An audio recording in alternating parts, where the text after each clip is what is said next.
right, everybody, and welcome to the 1% podcast. I am buzzing to have, even though we could have just walked down the road to see you, but it's a lot better this way.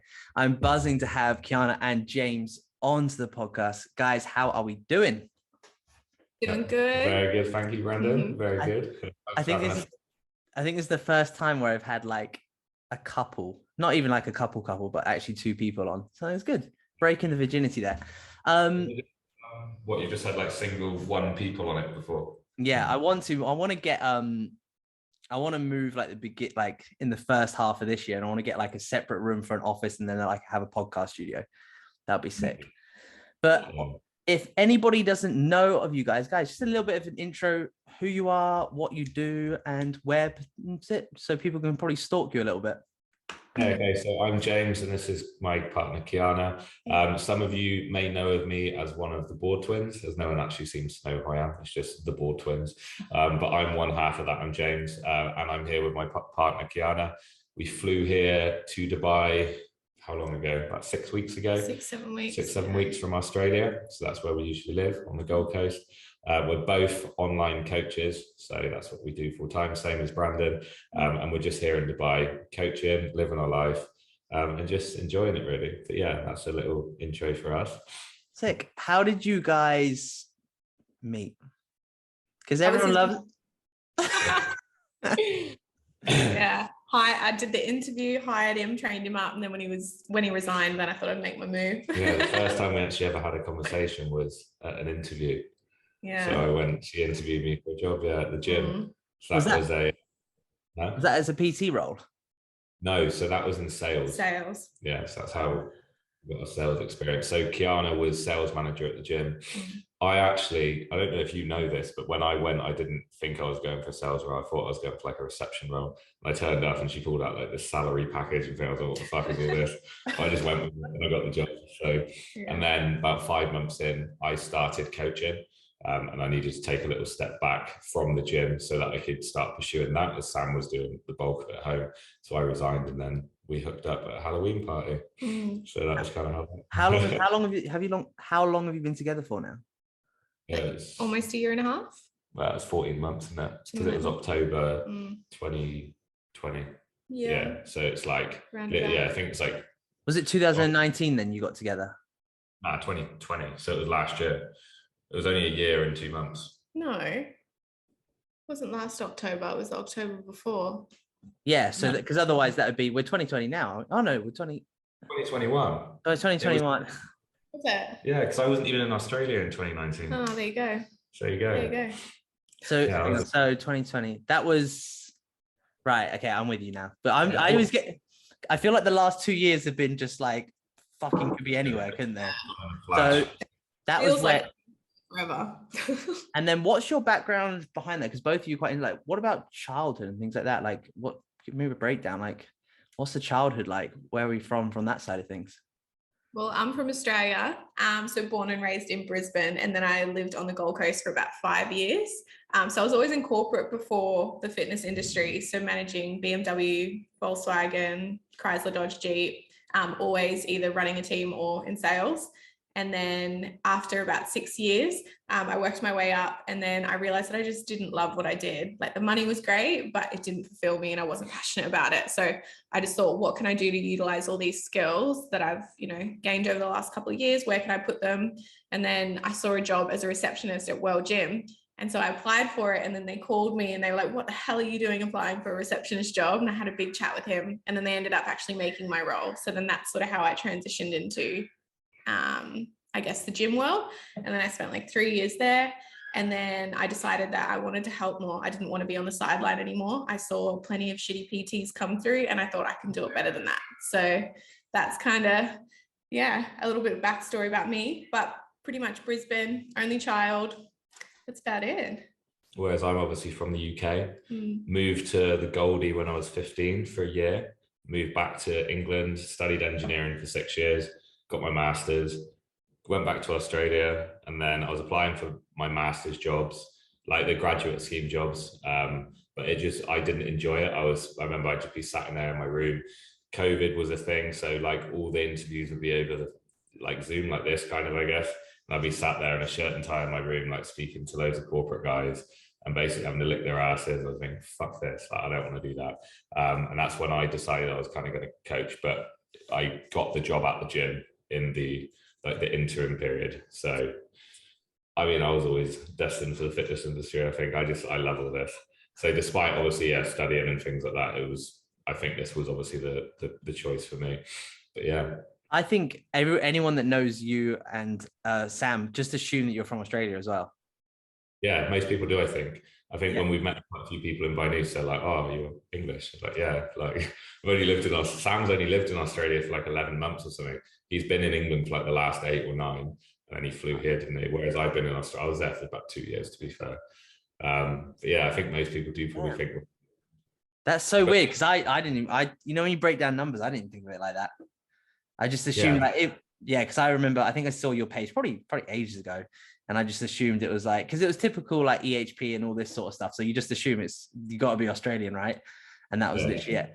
And so obviously you guys you obviously met kind of things like that. And you took the leap to kind of go into your own businesses and things like that. How are you finding it kind of doing this job now, and obviously being a couple as well? Like, how are you finding it, like the pros, the cons, things like that? From me, the reason I think it's what I want to dabble into is actually your relationship together. You do it very well. Like the fact that actually sometimes like you're living on top of each other, all this sort of stuff, but yet you manage your time and each other very well. Like we talk about like you guys having date nights and all this sort of stuff and things like that. Like, explain kind of like the relationship as well, because it's one of those things where you can put train together, stay together sort of thing, isn't there? Is that right?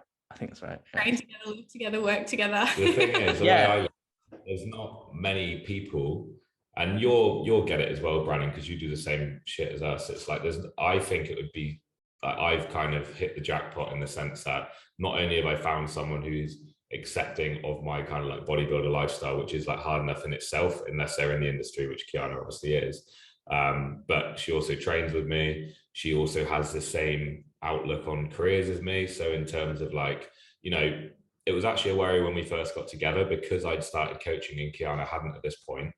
I was even saying to her, I was like, I'm a little bit worried, because when, you know, when the borders open, I kind of wanted to go. And she was like in a full-time job and stuff, and that sort of stuff worries me. But now obviously Kianna does her own thing as well. It's like, I can't think there's going to be that many people in as lucky position as us, in the sense that like we can both just take our work where we want to go. Like we've both been able to, you know, move here together and do this together, which, you know, so many people would have to either carry their partner with them, basically. Kind of make the decision to either stay put or go without them. So we've been really lucky there. But yeah, I mean, there's like they're the pros, and then I mean the cons, I guess, because we both work from home, we're on top of each other a lot, but I think we're quite good at managing it. But it's like just communication, like anything, I feel. And I feel like you said about the date night thing, having like boundaries, because it's easy. I remember in the first couple of months when I felt like we had a conversation and I said, we have no quality time. He's like, what do you mean? We're together all the time. I was like, yeah, but it's not quality time. It's different. And so I guess that's when we started to make sure that we do at least one activity where we don't really speak about work and we leave our phones, and like, that's just pure quality time. And then I guess the time that we are at home, we just sort of break up our work schedules, and we make sure in the middle of the day we have at least an hour that is like our time. And that's usually like, we'll go in the sun or do something like that. So I think it's just communication, like in any relationship. But we are pretty lucky, I think, because we started out just as friends. Genuinely, I think people think I like had my eye on him from the start. I actually didn't. I ruled him out because he was so much younger than me. But I think because we had like so much banter and such a good friendship before we actually got together, it's like you just want to hang out with your best friend all the time. So it's a bit different, I think, than if you were to just get into a romantic relationship. You don't really have that foundation. So I guess we're lucky there. I think I know all of her stories and stuff from before we were together. So I'm not like, we can release them live. Let's go. Because of that, there's nothing hidden. You know? So it's like we're quite open with each other about stuff. Yeah. It's not like I'm trying to hide my past, because like we were like best mates for 5-6 months before we got together. So we just told each other everything. Yeah. What was your first opinions of each other? Because obviously there was no what? Absolute fuckboy. Yes. So, okay, I'll tell you the story. So I was leaving work one day and my girlfriend called me and she's like, I've just left the gym. Have you seen the new twins? And I was like, no. She's like, there's these 2 new twins at the gym. They're fire. And she like sent me their Instagram and I had a little look and I just said, no, they're fuck boys. And I actually pushed her. I said, you should go for it. She's like, oh, I think James is really hot. And I was like, you should go for it. She's one of my best friends still. I'm like, go for it. I was like, he looks about 5 as well. Well, he did back then. Bodybuilding but yeah, I have aged a lot. Actually, yeah. So that was my initial opinion. What was yours? I don't know, because we actually met for the first time technically for a supplement sponsor. We were both sponsored by a company called JDN. Yeah, it was like a small company, but Kianna was actually one of the only people there that didn't really speak to me on the first day. So like I didn't really want bar of him. Yeah, and then when I first started working at the gym, everyone told me, you know, be careful with Kianna, you know, because she's like quite strict in that. So I don't know, I was a bit like scared around her, but we got on really well, like from the get-go. There was like a team of us 2 and our friend Britt, so like there was just the 3 of us and we like real tight group. Yeah, I didn't really have an. I was gonna say, did your mate try it in the end or not? I think you guys DM'd a little bit. Yeah, but not nothing. Oh, I said that would have been such a good story to release, wouldn't it? But rubbish. And then how have you found it kind of like because obviously, James, you took kind of like bodybuilding to an extreme. And how have you found that? Because obviously it's kind of 2 very different as well, because we had this conversation that actually like your clients, your work, it doesn't involve you kind of doing that kind of, it doesn't involve you going to the extremes and getting lean and getting on stage or crazy lean and things like that. How did you find the process of actually when your other half is actually taking it more to extreme? Because it is a very selfish thing to do. But how did you find the whole process of his prep and things like that? To be honest, it was actually okay. I think after working in World Gym, I guess as a comparison, like World Gym is kind of like a little binous on the Gold Coast. So it's like full of the bodybuilders train. Yeah, it's where all the bodybuilders train. Some around it, loads of friends and stuff that compete. So I had a pretty good idea what I was getting myself in for. In terms of prep itself, I actually think prep definitely makes or breaks you. I think if you can get through a prep, you can absolutely get through anything. I think prep for a lot of people is an excuse to be a dick, or to justify their behavior. I wasn't. So I feel like it sort of brings out people's under traits. You know, if you're normally quite an aggressive person, it makes you more aggressive, that sort of thing. James actually handled it really, really well. I think I was sort of his scapegoat in a sense. Like when he would come to my place, it was sort of like his sanctuary where it wasn't about prep. And we learned to do dates and things. Like I put on like a lot of picnics and things like that, things that we could actually enjoy together, bring our own meal prep and like that kind of stuff. We'd go like watch sunsets and go to mountains and like things that didn't take too much energy. Like there was the one night that you did where on the Gold Coast, there's all these little huts on the beach, and she fully kitted out with like fairy lights and brought my meal prep and had it all nice with candles and stuff. And everyone was walking past and was like shouting as if like I'd done something really good. They're like, he's a keeper. Yeah, he's a keeper. And I was like, no, prep was fine. I think the only thing it goes without saying is like, I guess the intimacy dies off in the end. That's probably the thing I struggled the most with. But I feel like any partner that's dating a bodybuilder will totally understand what I mean by that. Yeah, it doesn't work for about 4 weeks out. So at least it's 4 weeks. I'd have been 8 weeks. I'm like, nope. Started dropping off probably about the 8-week mark, but yeah, by 4 there was nothing. Prep was hard. Not on our relationship, I would say emotionally within myself, it was quite difficult. When your partner's getting leaner and leaner and you're not getting leaner and leaner, it can definitely, or like when they're sort of picking themselves apart, because that's all part of the process. I definitely struggled a little bit in terms of like not feeling lean enough or not feeling good enough, because I wasn't at the same stage that he was, but I just had to sort of remind myself that that's his journey and that's not my journey. Yeah, because it is like, especially even comparing my cut that I'm doing now to my prep, like my headspace isn't even comparable. I think I've done countless cuts from the age of like 15, and every single one of them, like I start getting a little bit of abs coming through in that, and then suddenly I feel like the fucking boy, you know. And then like when you're in prep, it's very different, and you'll get it as well, Brandon. It's kind of like, instead of enjoying getting leaner, it's more like you look at the bits that are left to go, instead of like right now I'm nowhere near as lean as I was in prep, but in prep, if I was like this, I'd be looking at like my lower back and stuff. I would think, fuck, like I got 10 weeks to get that off, you know. So you could imagine your partner and he's picking at himself. I'm like, Jesus, if he's fat, like what am I? Like, so yeah. But I was going to say, how do you feel like that now as well? Because do you think that's just, is that just that kind of split second in time, or do you think that's actually like self-awareness and actually you knowing yourself, knowing that actually that's not my route, or not at the moment anyway? I think I'd be lying if I said that it doesn't still play a part from time to time, I guess, because they have like a big presence. It can make you feel like you're not good enough at times, but I definitely think the older I get, the more I'm, I guess, becoming, I think we had this conversation at Christmas, I feel like I'm the most me I've ever been, and I'm not trying to be anybody else. And I don't feel like I need to be any leaner to benefit my business, or to make me a better coach, or to help people anymore, or to market myself any better. It doesn't make me feel better being that lean. I'm hungry all the time. I'm grumpy. I'm short-tempered. So I think the place that I'm at, I think the place that I'm at now is to just, it's just a daily self-love scenario, I guess. Like, any woman would be lying if she said she didn't have insecurities from time to time, but I just think it's how we manage them when they come up. We address them, we're present in the moment, we feel the emotion, we move through it. But I just, yeah, I think that answers that. I think, yeah, 100%. I think guys would say the same thing. I think now that we live in a world now where I think men can be more open and should be more open, but I can flip this straight onto you, James. Like, how do you feel from probably like, do you open up much about kind of how you feel and things like that regarding body, how you feel with business, self-doubt and things like that? Are you quite transparent, or is...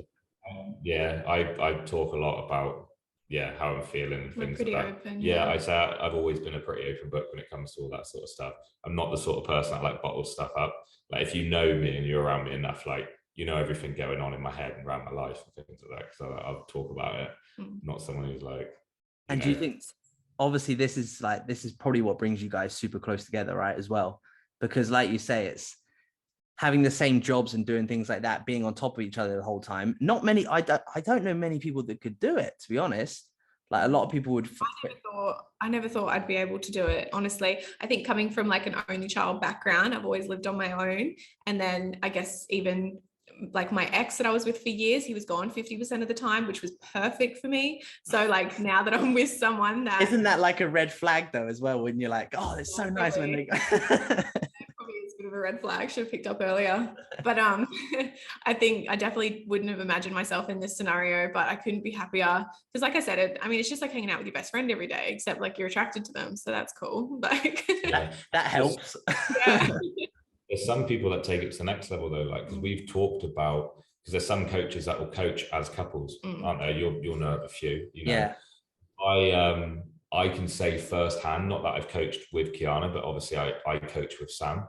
It can put strains on relationships. Like, we would never, ever get involved business-wise. I think the fact that we both do the same thing, but we have our own businesses, it's almost like we can bounce ideas between each other, but like, I would never want to be, and like, hats off to those who can do it, like, involved with business with Kianna, because it would then become a point of like, have you done this? Have you done that? Like, why are you being slack here? Why are you being slack there? Whereas like, you know, if Kianna slacked off on something, not that she does at all, but if she did, like, it doesn't bother me. You know, it's like, it's your business. Like, you do what you want.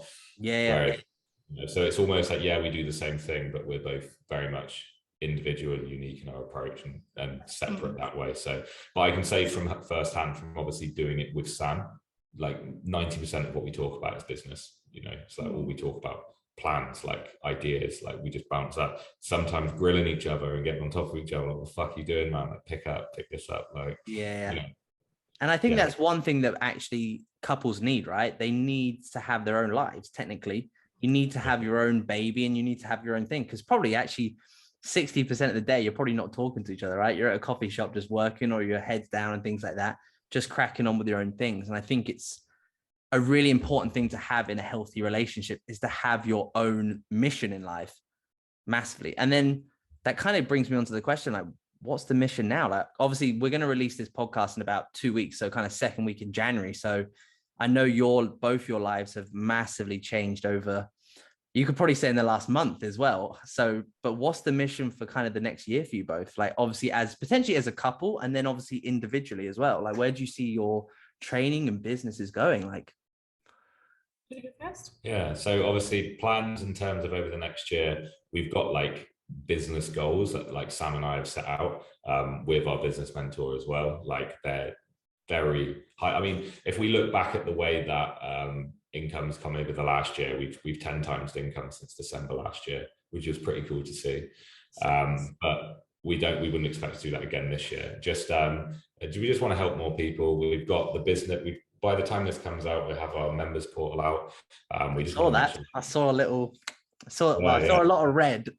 So yeah. I think we'll be dropping that before the new year. So sick. By the time this podcast comes out, that'll be out. And just make sure that we're leveling up our service, like helping as many people as we can. We've got a few people going into comp preps. We've got a few people doing photo shoot preps, things like that. So just working with more people that really want to better themselves and level up and things like that. In terms of life, like we're going to the plan is to move to Marbella, aren't we? I don't know when we're going to do it. It's either going to be, probably be in the next few months we'll head out there. Josh has already sent me a little plug as well. Like go to these guys when you move. I was like, all right, sick. Yeah, because I actually messaged him about it because he put it on his story and I was like, oh, that looks quite good. But I've looked on Airbnb, man, it's actually quality out there. Really cool. We found a really nice apartment. It's like, it'd be like £1,000 a month or something like that. Really nice apartment by the beach. I'm like, oh, sound. I was like, that's quality. Bit of us. Yeah, proper bit of us. That's the thing with Dubai as well, is that we love it here, but it's very much like, I can see the appeal for Brits to come here, especially because they're coming from the cold and they're like, we're coming from the Gold Coast where we live on the beach. It's chill. It's beautiful weather. It's still full of motivated, entrepreneurial like people, not to the extent Dubai is. But like we kind of miss being able to just walk to the beach, get a coffee in the mornings, things like that, because we're out in like JVC at the minute, aren't we? So we miss that sort of side of things. So we're looking forward to that. And then I don't know what else we've got planned. For me? For you? I feel like your stuff's you're like I feel like you're the little dark horse because like you're secretly blowing up in the background. I was actually saying to James the other day, I feel like being in Dubai, I'm a really private person, especially when it comes to things like money. I've never really, I don't know why, maybe it's because I grew up not ever having any. So money to me is not a flex. I think you being like a good person is a flex. I guess, like I was saying to him the other day, I feel like when I hit my first million, no one will know. Yeah. And I like that. And I guess for me, I'm still sort of figuring it out. My business has blown up so much faster than I ever could have ever imagined. And I'm so grateful. I'm still just trying to work out how I can not waitlist my girls because I'm getting to the point where I'm going to have to either cap or I'm going to have to work out a way that I can take on more clients and still offer the level of service that I do. Because I love that I have a personal relationship with them all. I don't want that to change. So for me, I'm still figuring that little bit out, but I just want to keep building like Kianna's community and make it my own little empire. I guess that's my business side of things. For us, just travel the world, make memories, doing what we love. And we're saving for a house as well. So when we get back to the Gold Coast, we can buy a property and then live in it for a bit. And then that'll be one of our investments. So that's, I guess, a financial goal for us. Yeah, for sure. And we want to buy a couple of Mercs when we get back to us. Yeah. That's the goal anyway for 2022. The idea as well, like in my head, I know you've got it in your head as well. We want to bounce between like Oz and Bali. So like spend a lot of time in Bali and like the Philippines and that sort of area. We're such beach people. So like I love Dubai, but I do miss, like, I didn't realize how much of an attachment I had to the ocean. Even just like, my morning routine, we would go down to the beach and meditate, get a coffee, go for a walk, and not having that, I've definitely noticed a shift. I have to be really mindful of my energy and try and do things here, but it just doesn't feel the same. Yeah, 100%. I know. I think as well, I can see you guys. That's why I think Marbella is a really nice place for you guys as well, because it's like a small town, really. There's like, it's fucking small. Like you can literally walk it in like 20 minutes. It's tiny. And yeah, I can imagine you even settling down sort of thing, like having a base in like the Gold Coast sort of thing, and then just bouncing around from there. That's so you guys, 100%. Yeah, that's the thing. Like I've traveled so much, I'd say, for my age. Like I've been This is like everywhere, man. I've done 35 countries. I've lived in 3. Sam's lived in 4 now because he's lived in the States as well. So we're pretty well traveled, and I've never really seen myself settling down. But I'm at that point now. And I was saying to Kianna, like probably a couple of weeks ago, I remember saying like I've never actually felt so ready to like. But I think it's just because I finally actually have a bit more path and structure. You know, I was a student until I was 22. Moved to the Gold Coast, and I kind of found my feet within the first year. And now like I've been building a business for a year, and I'm finally at a point where I can actually see it being like, okay, like it would actually be really nice to go home and buy a house. And yeah.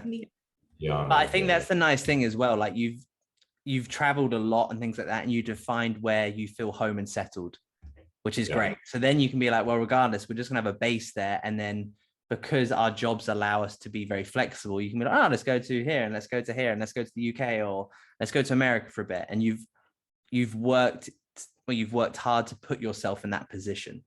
That's the thing about that point. So you've earned the right to have the flexibility.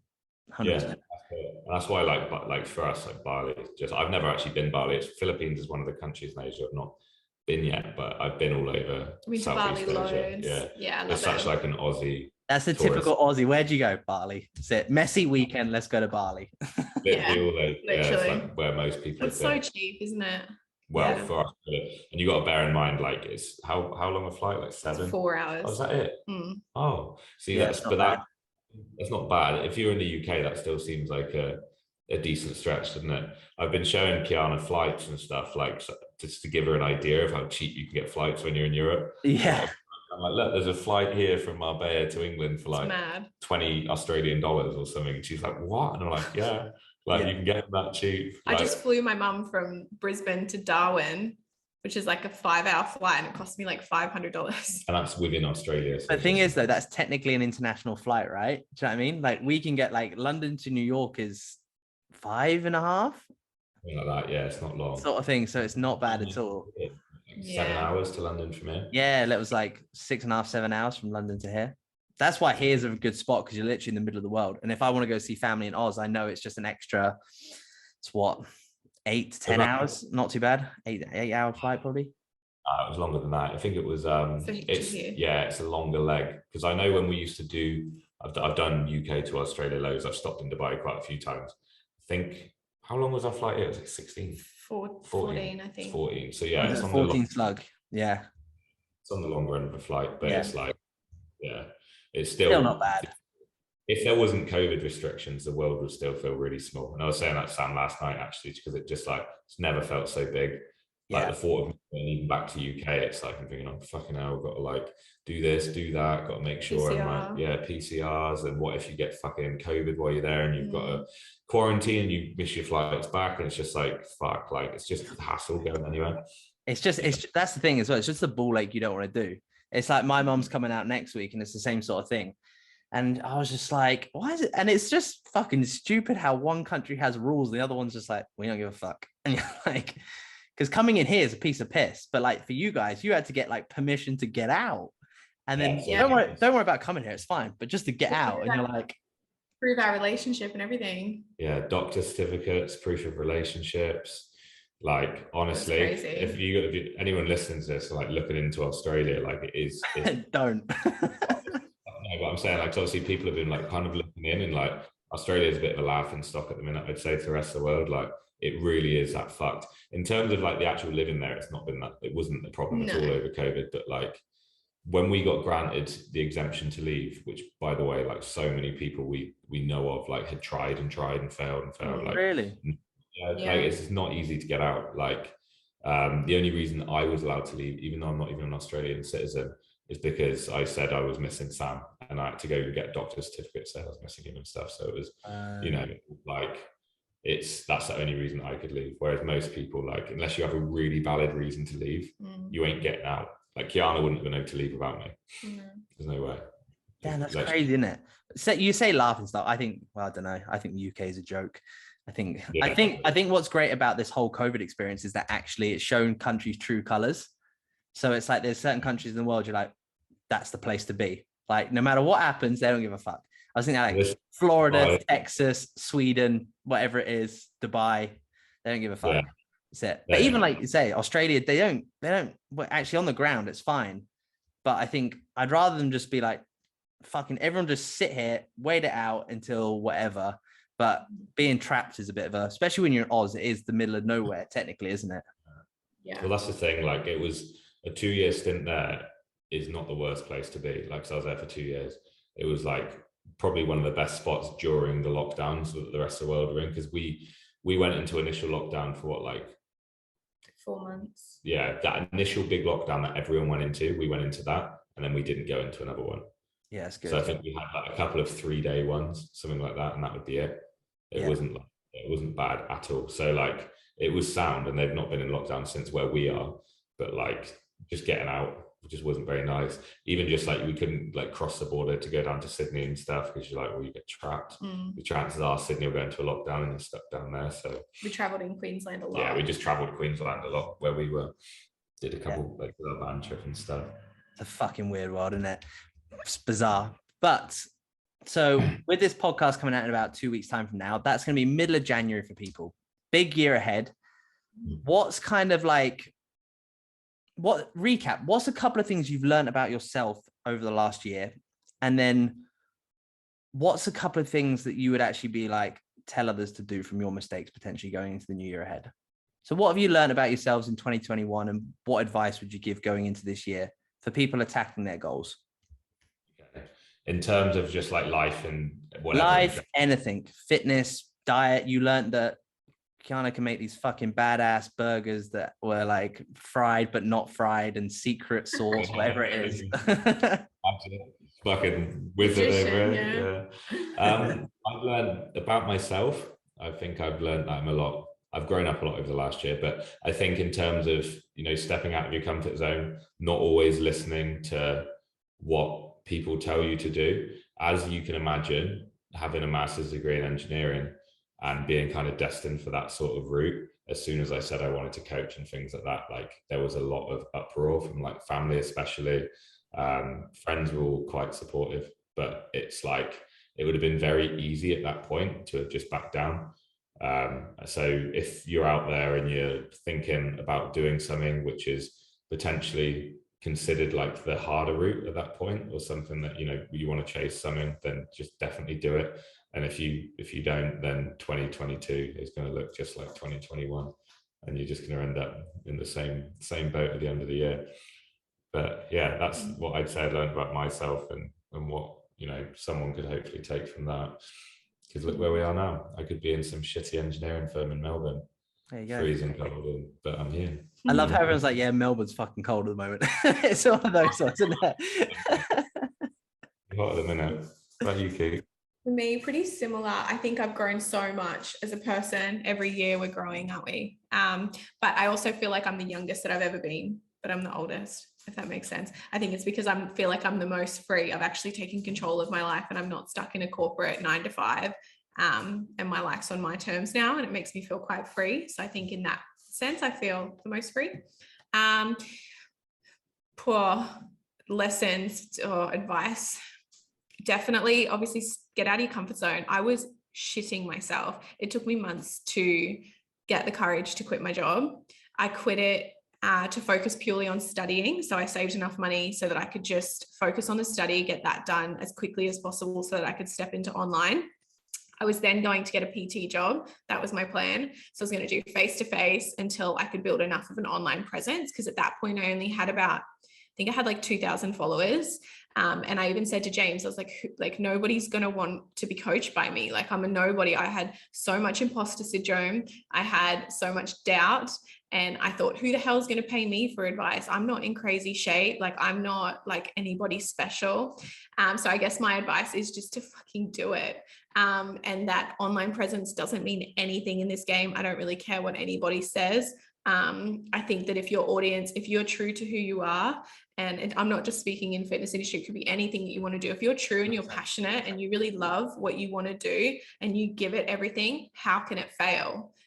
It can't. Like, if you give it 110% every single day, it will not fail. So just do it. Like, whatever it is that you want to do, if you want to lose weight, like, don't just say you're going to lose weight. Like, what is your plan? If you want to become a doctor at 40, fucking do it. Like, do whatever it is that you want to do. Because I never would have thought 12 months ago I'd be living in Dubai, working from online, making more money than I ever had before. So yeah. And I think you nailed it there. Is like, I kind of get sick of people saying like goal setting and planning and things like that. I'm like, well, that's all well and good. Like, it's good that your mindset's there, but I'm like, that doesn't get the job done. I'm like, that's like saying like, oh, I want to, you know, I know how to build muscle and all this sort of stuff, and I'm going to the gym and whatever it is, but I'm not actually lifting. You're like, well, nothing's going to fucking happen then, is it? Like, you actually have to put into action. And I think it doesn't matter if it's right or wrong on the formula. Like you said, like, all right, I was going to do this and I was going to do that, but actually, fuck it, I'm just going to go. Like, that's what works, taking action regardless. Because then you're like, oh, I'll fuck up here, fuck up there. I learn this, learn that, won't do that again. Let's try this. And it's just continuously just keep moving forward, but taking action. Because we can sit here like me, we can sit here now and just be like, right, we can plan business, we can plan how to build the perfect training program and formula. But until you actually go do it, like, that's what's going to happen. That's the thing. It's like, it's one thing to talk a big game, but actually doing it is another. And if like everyone will have an excuse for something, or they could make an excuse for something. Like in terms of actually getting to the gym, in terms of sticking to it and adhering to like a nutrition program, like I can speak from, you know, my own point of view. Like, I could have used every excuse in the book. Like, there's been a point where I lived in a van for 3 months and I still didn't miss a day of training. I still didn't miss a day of diet. You know, like we did it. We lived in a van for 2 weeks. It's not always easy. We still trained and we still followed our meal plan. Like, whereas there'll be, you know, you'll get it as a coach. You get it. Like, you'll get people who will literally just, something will come up. They'll have some excuse as to why they've fallen off plan. Like, and a lot of the time it's like, yeah, I get how you could fall off plan because of that, but like, you didn't have to. I wouldn't have fallen off plan then. Brandon wouldn't have fallen off plan then. You know, so it's like anything. It's how bad do you want it? And I guess when setting a big goal, make sure you set like lots of mini goals on the way there, because it can be pretty disheartening when you just set a big goal. If I would have said 12 months ago, I'm going to be an online coach and I'm going to bring in and I'm going to figures, then I would have sat there and gone, oh right, like, and gotten a month in, realized like I went months without making anything. But you just keep at it, like you just keep setting mini goals, you know. Yeah, that's the thing. I think at this point of the year, everyone's going to be either getting stuck in, and like Kianna said, if they're setting too big goals, they're going to get really disheartened really quickly. You know, how easy would it be to start your fitness journey right now, today, and think, oh, I'm going to look like Mike Thurston in X amount of time, and then a month down the line and you hardly look any different. It'd be very easy to give up. But it's a long game. And like I said, with the excuses, like, if you're waiting for something to start it, you can be waiting for a long time, because there'll always be something. There's been plenty of guys that have come to us and said, oh no, I want to wait till after this, I need to wait till after that. And it's like, well, that's probably going to happen again in 4 weeks. There's something that's going to come. Like, just why are you waiting? Like, literally, like, yeah, that's it. I just like, keep waiting, bro. Then wait. It's like, I was related to right, when's the best time to break up with someone? There isn't, right? Someone's going to get hurt. Probably not the best to do it on Valentine's Day, nor the day after, nor a month after, right? It doesn't matter. It just, someone's going to get hurt. It's going to suck either way. So just jump into it. That's it. And again, like, people go about like, oh, like, financially, I'm not in the best position. You never will be, because the more money you earn, the more you're going to be living a different lifestyle. So actually, your financial situation's exactly the fucking same.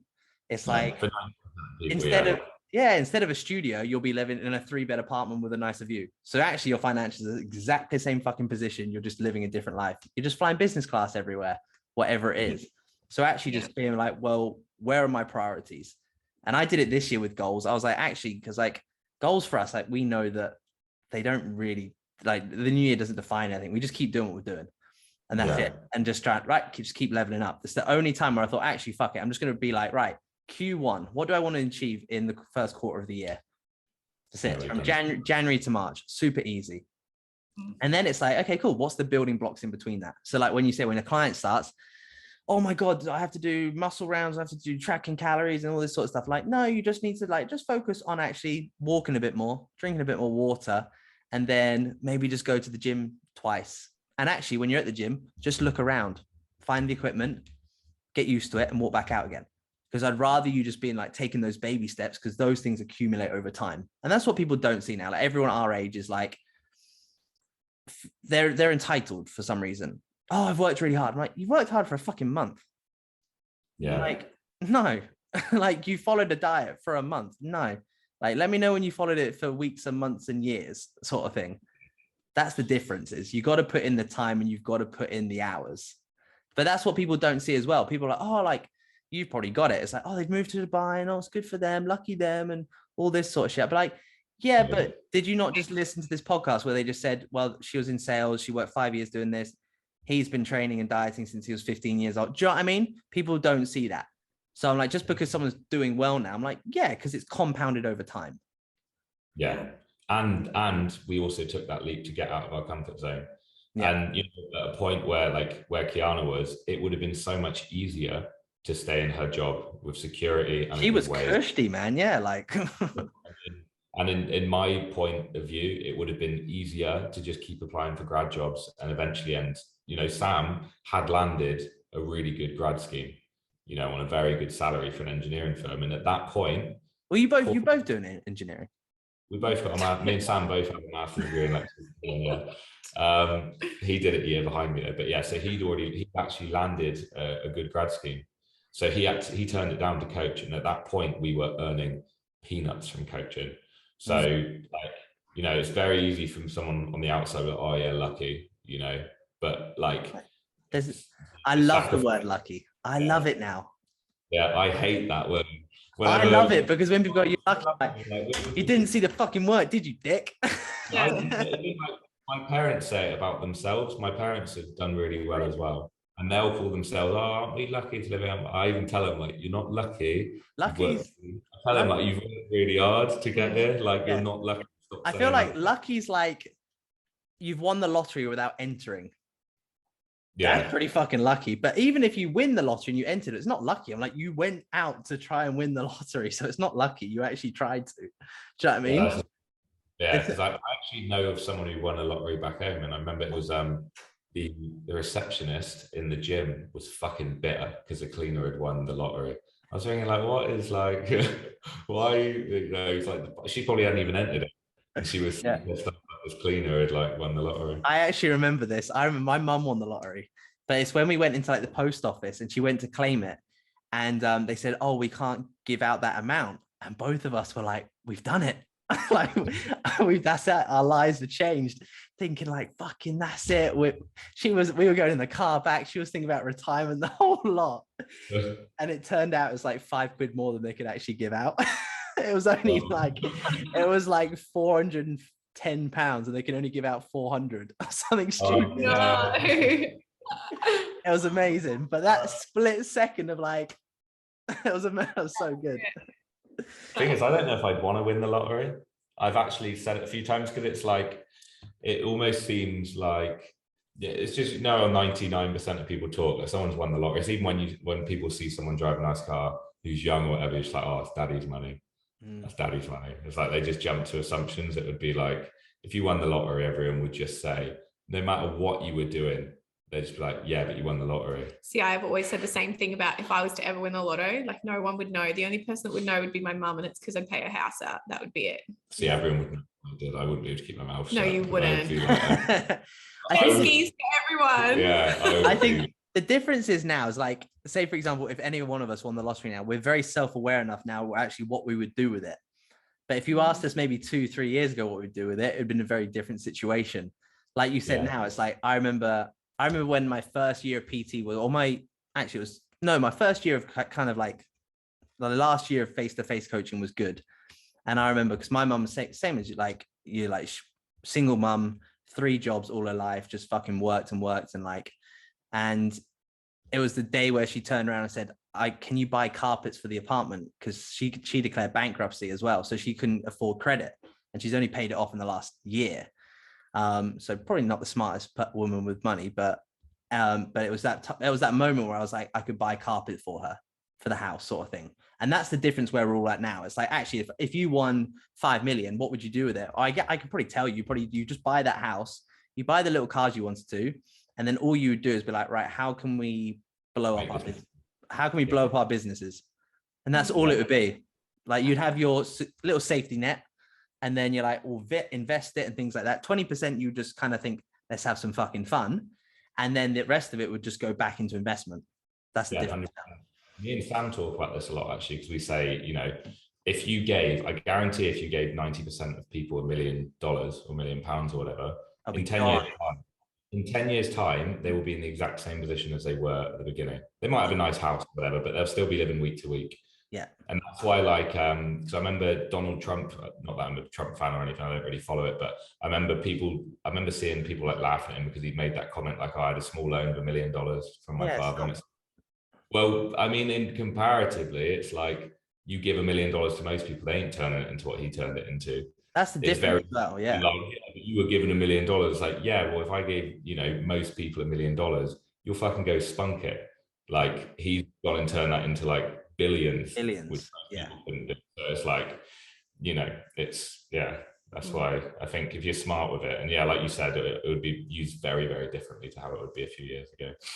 Yes, that's crazy. What would you do with it? To be fair, what was it, both of you? What would you do? Me, I would just sort my mum out. Yeah. That I wouldn't even worry about myself, honestly. I would just like sort her out. Wait, so if we won what, like $1 million? Yeah, like $1 million. See, my dad's good. I'd just sort mum out. I'd get her a new car, pay her house. Can you imagine this? Dad, mum's got a new Beamer and a new Fine, to be fair. My dad, you should see his toys. It's ridiculous. But again, he comes from nothing, and I've got a little bit of him in me, in my blood. I think we're hustlers.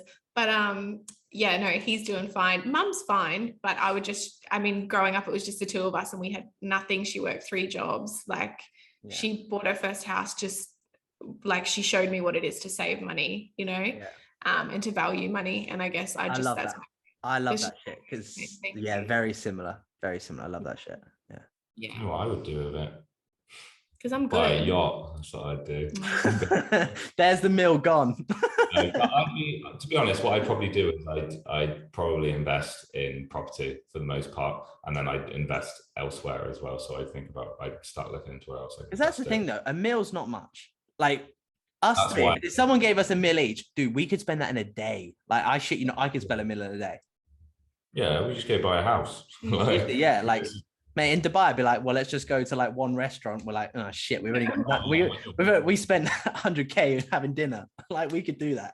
Yeah, you could just go to like Atlantis at the Palm or whatever, you know, like that 7-star. Yeah, mate. To be fair, I think I would do that for one night. Yeah, it's on our list. I really want to do that. We actually want to go to the restaurant there, don't we? Yeah, I think the aquarium room would be like fucking extortionate. It would probably cost you like. Have you seen them? The aquarium room? Is that the one? Yeah, I think I've seen that. That'd be. I think I'd be a bit creeped out. Can you imagine waking up and there's fucking jaws? Middle of the night. Yeah, like. Yeah, I don't know if I'd like it. I would quite like it. Actually. It would be an experience. Like, fuck yeah, set. Yeah, but yeah, you could blow money so easy out here. That's a question I've had quite a bit since I've been out here. Whenever I do Q&As, people ask about the living costs out here. But I think people just assume it's like, don't get me wrong, it's expensive, but I feel like going like you're UK based, and again, like Australia's exactly the same. I'm like, they're not cheap places in the world. It's just like I always compare it to London. I'm like, if you live inside the M25 and you're in London, you can live in Dubai.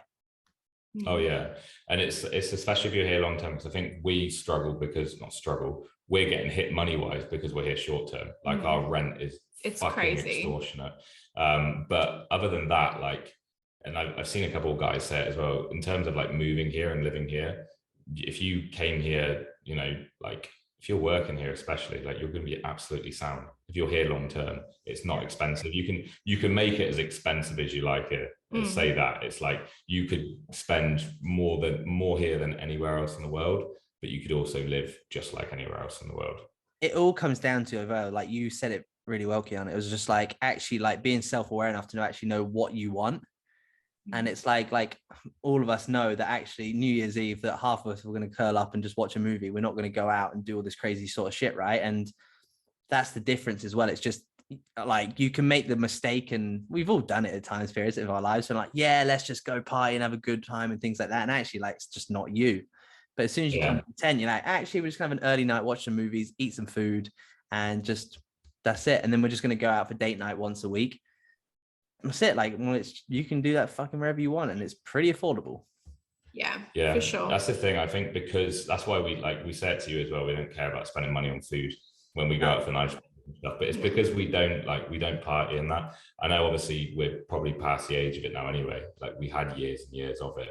You're 28, yeah, you're 28 now, and I'm 24. So I'm like, and obviously I think anyone in there, but then you say that and you go, people in their 30s, I'm like, fucking, how are you still doing this? Like, I can't do this. I think if we did 9 to 5, I kind of get it. They sort of live for the weekend. You live for the weekend, and it's like Friday night. We don't stop. Like in my head, and you're the same, obviously. In my head, if I go out on a Saturday night, I'm like, okay, well, my training progress is going to be thrown off. You know, my diet's going to be thrown off. I'm going to not be able to give much to my business the following day, potentially a couple of days. It's not going to look very good for my business, me being out on the piss and things like that. Like there's all these things that pop up in your head. It's not just a matter of like, oh, okay, I've gone out, I feel like shit the next day, but it's fine because I haven't got work till Monday. I think the older you get as well, you realize, like for me, it's not even just like the physical stuff that you feel the impact of after you have like a big night out. It's like emotionally and mentally. I feel like you're like this for like a week, and it's not nice because it's a depressant. Alcohol is a depressant. So, you know, when everything that we do on a day-to-day basis by nourishing our bodies with good food and moving them in a positive way, it's all releasing good endorphins that make us feel good. And then when you go and pump yourself full of that, and people wonder why they get the SADs 2 days later, it's like, it's all, you know. I think as well, like you say, it's like going back to food. Like I'm the same thing. I don't really put a price on food because number one, food's our job. It is our job to preach nutrition, to eat, to train. That is actually people's job, funnily enough, as a coach. So maybe some coaches, this might be a bit of a dig, but maybe listen to that. But it is at the end of the day, isn't it? And then it's our job to wake up, and actually we're looking after people's lives. So like you need to look after people. You need to be able to, that's it. Like you need to have the energy to look after others. Like you need to keep preserving your energy to help others. It's as simple as, and it's like, it just goes to show as well, like, because you know, it's like when you get a bit ill, like a little bit under the weather, you're like, fuck it, I'm dying. That's it. Like, and then you realize, like, if you get a bad night's sleep, you're like, people feel like this all the time. Yeah. That's how I felt after Christmas. I felt hungover from the food. Yeah, you said that in the gym, actually, didn't you? I felt awful, and I was walking on the treadmill, and I thought, do people feel like this every day? Like it was actually awful. Didn't feel nice. I think when you're in tune with just eating good food all the time. When I say good, that doesn't mean like, you know, 80-20 good shit food. I mean like because we don't just eat like greasy feeds all the time. No, just good whole foods. You feel it when you do. And that's how most people would feel all the time, you know. Most people would have at least one greasy or shitty feed a day, you know. So that's how most people would feel all the time. I was literally saying this to Sam as well, though, because it was just like, because he was like, oh, because I think we were talking about like your digestion and things like that. And it was in the car. He was like, my digestion is just not good, and like and he just noticed that if he has something tiny off, and it just goes to show, like when you are consistently kind of just very good with your food and things like that, you're eating good whole foods and whatever that may be. And then all of a sudden Christmas comes along, fucking hell, that's it. Like, it just goes to show you how your body just responds to that. Like, this is not normal. And it's amazing. Sam and I have always had pretty fucked digestion. So it's like, that's why when most people are like, especially because we switched to a meal plan like a year and a half ago, we had loads of stick for it from certain coaches, like, oh, you should be tracking macros. Like, I do track macros now. But my digestion was ever been when I switched to a meal plan. I think the difference is like, this is what I think is a smart thing to do. So macros is cool, but I think it's important to be on a meal plan, because then you understand like actually what it looks like to kind of eat, having structure. Because I guarantee you tracking macros now, I guarantee you eat exactly the same foods, but all you do is just in the evening or whatever it is, you just have a meal together. But the other 4 whatever meals are still rice, cream of rice, whatever it is, chicken, things like that. Yeah, chicken and potato at the minute, actually, for the volume. I would eat a lot of the same food, probably yours exact same food. The only reason I don't is because of my content. Like, you know, nobody wants to eat the same thing every day. So it's like, that's the only reason, I guess. I mean, I love food as well. I'm a foodie, but I would probably just eat chicken and potatoes every day, to be honest, and beans. But I just like to come up, like, it's just for the girls, really. That's why we're doing, after we get off here, we're making burgers. So we're going to do... Who's making burgers? We're making burgers as a team. I'm going to give you the bun, and that's what I would be like. I'm going to cook the potatoes, probably. Yeah, well, my one's yours. I don't know how to use it. Yeah, we're going to make beef burgers tonight. Yeah, so we got that tonight. So that's the thing. One of the main reasons I switched to macros is so we can do this stuff together. because I've been on a meal plan since before we were together, so we've never actually really, apart from date nights and stuff, we've Eating never the same really, food. yeah, we eat together, but we don't eat the same food.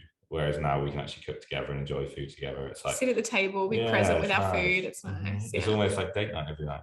That's a nice, but that's the thing. That's the way to look at it. Like you're spending that quality time together at the end of each day when you get to unwind.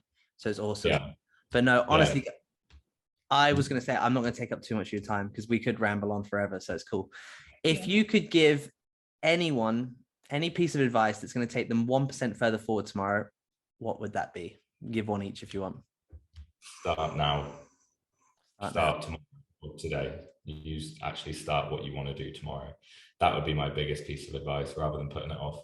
And invest in yourself, both, physically, mentally, financially. Invest in yourself. That was going to be mine. That was going to be yours, is it? Yeah. I was going to say invest in yourself, and it doesn't necessarily mean throw money at the problem. Don't just go buy the next diet or the next like shake scheme that you see, or buy, a girl's bikini program because she looks good. Like invest in your daily to-day habits, whether that means getting up 10 minutes earlier and reading a little bit of a book, or getting into the habit of practicing gratitude. That's investing in yourself. I would just say put yourself first and invest in yourself in some way, shape or form. Yeah. Absolutely love it, guys. Absolutely love it. And where can people stalk you, follow you, do what they need to do? So I've got a few socials, haven't I? So James_board on Instagram, or we got the Board Twins on Instagram if you want to follow Sam and I's page. If you follow links through there, you'll be able to find our YouTube channels as well. And then we've obviously got our Built by Board Twins Instagram, which is our coaching page. Are you done? Bloody socials. Mine's just Kianna_XX. So KIANNAXX. So follow me if you want some more Hang on. Can we just do that one again? Do it again? How did you rattle that off so quick? Kianna, KIANNA_XX, coached by Kianna. So I'm the girl to see if you need food ideas. If you want some good food friendly. To be fair, yeah, I'm honestly like, if anyone listens to this, I'm waiting for the recipe book to be released, and I'm the first one that's going to pre-order it as well because I need it. Generally, like, it'll be sick, so it's cool. I'm waiting for it. If not, I'll be an investor in the recipe book, so it's fine. But no, honestly, guys, absolutely amazing to catch up with you, and thank you for joining. Easy peasy, and I'll probably see you in the gym tomorrow. Yeah. Rest day for me, but I'll see you over the next couple of days anyway, man. Yeah, we'll link up, get a session in or whatever.